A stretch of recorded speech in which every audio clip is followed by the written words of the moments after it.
Hello, everybody. Welcome to Art and Outdoor Life here with John. I hope that you guys have been doing good. I'm using cerulean blue for the sky here. I'll be using two kinds of blue. Yeah, we were snowed in for a couple of weeks, almost since the very beginning of January. And here we are, just a few days left in January. So I thought I'd do a winter scene using some interesting colors and kind of bring a little bit of fall or a little bit of spring into the air. Okay, so what that was is basically a violet mixed with ultramarine blue and just a touch of red. And as you could tell, so I'm letting the water kind of do its thing here. I'm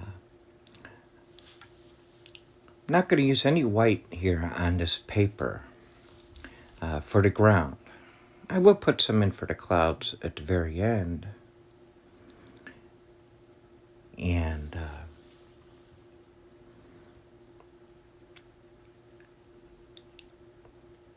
so I've been noticing, a lot of my paintings have been with a very high foreground, which doesn't leave a whole lot for the sky, right?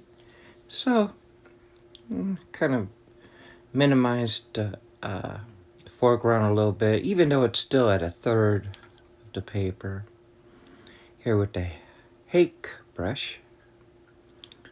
It's a Ron Ranson Hake brush, 100% goat hair. Just barely touching it with some ultramarine blue. Trying to get some mountain effects in the background there. You can make these mountains, you can make them dark, you can make them, you can give them earth tone, however you want to do it. And then I'll run some of that ultramarine right down the center of these streams here. It gives it a nice, interesting contrast to these streams. And I enjoyed doing this painting off the fly, personal time. Stress reliever, mindfulness, wellness, all that kind of good stuff.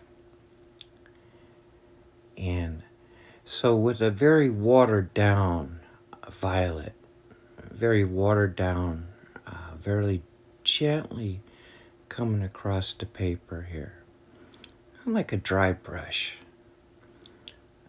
technique. In the beginning, before I turned the camera on, I did wet the paper down pretty good. And then I let it dry, air dry.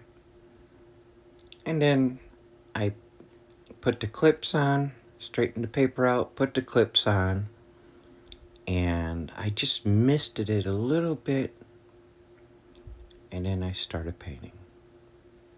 So just barely a touch there of the pigment, with leaving some of that white from the paper in there. Now you could see you get an idea of the shades, the shadows of the snow.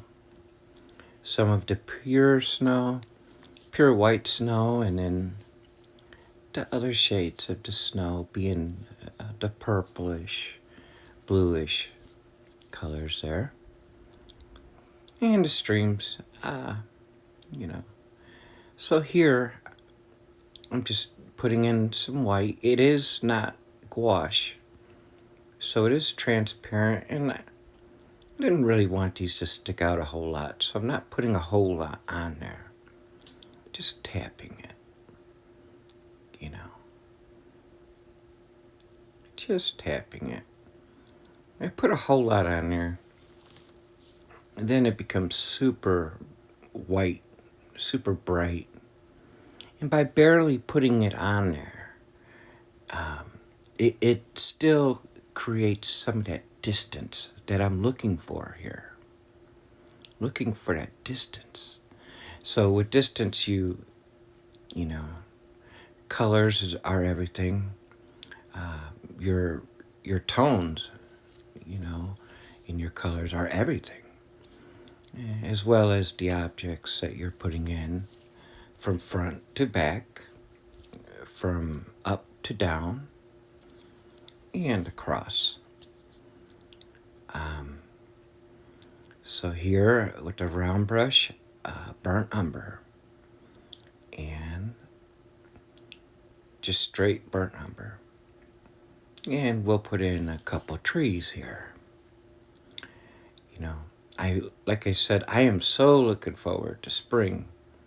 But you know me, I like all of the 4 seasons. They're all exciting to me. But especially when every season starts, it's exciting. So I'm using, again, some raw umber here. And, but you know, with spring coming, of course, a lot of rain is going to come and a lot of growth is going to happen. Everything starts growing again, getting the garden going, you know, fishing season and everything's spawning, and it's just a very exciting time of the year. You know, more sunlight, more daytime hours, right? So putting in some branches here.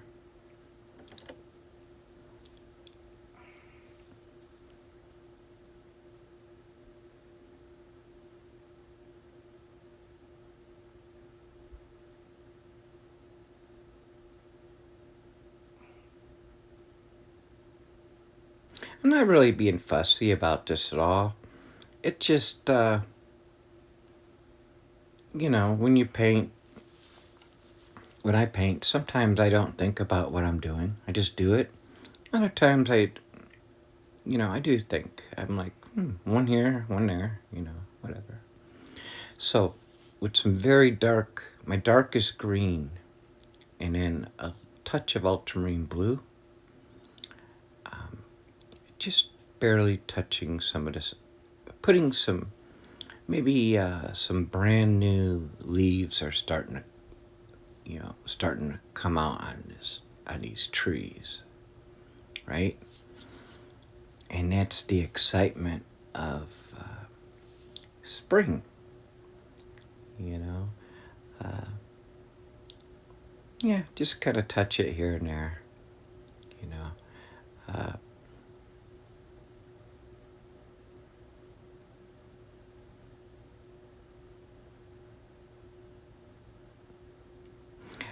I really like the way that the snow is here because you could see the different shadows, and you know, basically the water did its own thing with the pigments, creating its own shadows, right? And with the white and those mountains, yeah, not bad. I mean, this is a hobby, it is a hobby. So, but just putting some small, just barely touching it with some green, the darkest green I have mixed with a little bit of ultramarine blue. And then we'll take a card and just go right down the spine of the tree. And we'll get some of that bark effect. we are going to throw in some shadows here too. Very simple shadows. Okay, so I was looking at this and I was like, well, I want at least some kind of, these trees need to have some kind of roots, right? A lot of times we don't paint the roots in a tree. They just come out of the ground magically. So I was like, well, yeah, at the base of these trees, let's put some roots in there. And then I was like, let's do shadows while we're at it. So using the same color I used for these streams, the sun's coming from the right, and so the shadow was going down to the left. And the tree shadows. Doesn't that look nice? Yeah. Not too hard to do. And then we'll put in a little bit more, some burnt umber, or raw umber, my apologies. The burnt umber has more red pigment in it. I'm just barely touching it because the foreground is very, very small area. Here's some yellow ochre. Okay, so if you watch me a lot, or seen some of my videos, you know I like to use yellow ochre in just about all of my paintings. And a lot of times I leave the yellow ochre out in the open by itself. But this time I laid down the yellow ochre and I figured, okay, I'll put some raw umber on top of it just to kind of give it more of an earth tone. However, in the middle ground there, I wanted just yellow ochre by itself pretty much, just to give impressions of some trees in the back,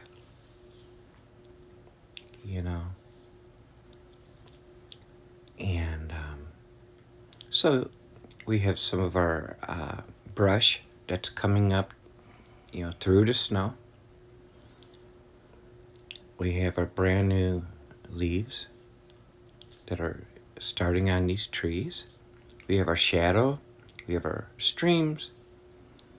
And now we're going to put in some birds. A couple birds.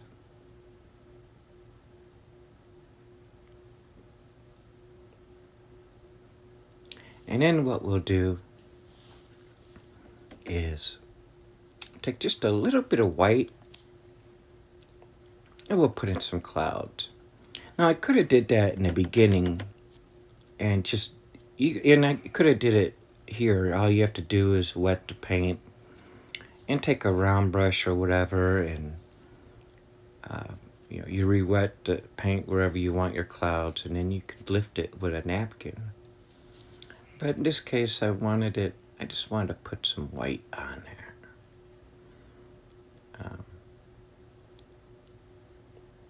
Just to kind of give it some character.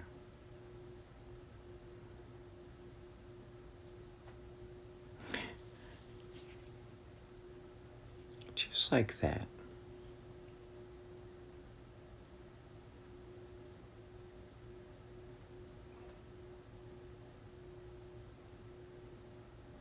Let it kind of blend in with the sky.